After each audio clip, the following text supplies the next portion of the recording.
தங்களை யாரும் கடத்தி வரவில்லை என்றும் நாங்கள் சுதந்திரமாக இருப்பதாகவும் குன்னம் தொகுதி அதிமுக எம்எல்ஏ ராமச்சந்திரன் தெரிவித்துள்ளார். தந்தி டிவிக்கு அவர் தொலைபேசி மூலம் அளித்த பிரத்யேக பேட்டியை பார்ப்போம்.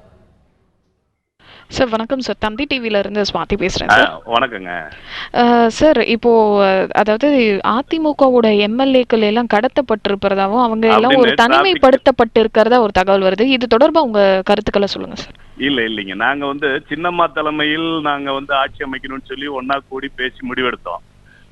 அவரு பன்னீர்செல்வம் முதலமைச்சரா இருக்கவும் நிறைய phone call, threatening call with police பேசுறோம், நீ எங்க இருக்கிற, நான் இந்த ஸ்டேஷன்ல இருந்து பேசுறேன், நீ எங்க இருக்கிறேன்னு எங்களுக்கு கால் வருது. அதனால நாங்க எல்லாரும் ஒன்னா கூடி ஃப்ரீயா இருக்கோம். எம்எல்ஏஸோட நாங்க ஃப்ரீயா பேசிக்கிட்டு இருக்கோம். கவர்னர் 3 மணிக்கு வர்றப்ப நாங்க எல்லாம் அவர்கிட்ட போய் எங்களோட ஆதரவை சின்னம்மாவுக்கு தெரிவிக்கிறோம். நாங்க ஃப்ரீயா இருக்கோம், எங்களை யாரும் கடத்தல, சுதந்திரமா இருக்கோம். சார், இப்போ நேற்று முதல் தொடர்ந்து இது தொடர்பான ஆலோசனை கூட்டத்துல தான் எல்லா சட்டமன்ற உறுப்பினர்களும் ஈடுபட்டு இருக்கீங்க இல்லைங்களா சார்? அப்படி எடுத்துக்கலாம். ஆமா ஆமா ஆமா ரைட் சார். இப்போ நீங்க எத்தனை மணிக்கு ஆளுநரை சந்திக்க இருக்கீங்க சார்? 3:30 மணிக்கு எங்க சின்னம்மா பாக்குறாங்க.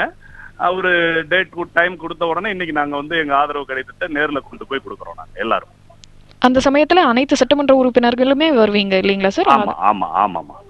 நன்றிங்க சார், மிக்க நன்றி. நன்றி.